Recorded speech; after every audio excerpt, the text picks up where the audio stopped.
69-year-old Kathy Mentaudis calls herself the bionic woman. I've had 4 rotator cuff surgeries. I've had 4 knee operations, 1 knee replacement, and 2 hip replacements, along with 2 carpal tunnel surgeries and 1 ankle surgery.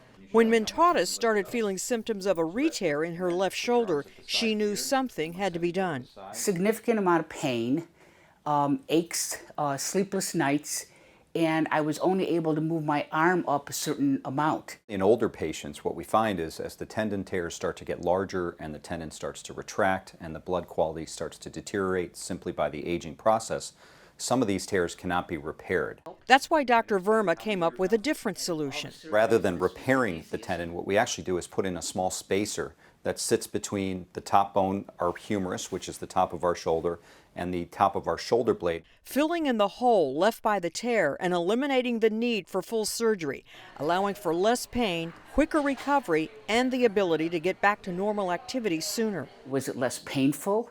And I didn't have to take as many pain medications. 4 years after the procedure, Mentaudis' rotator cuff still keeps her in the swing of things. I'm Marty Salt reporting.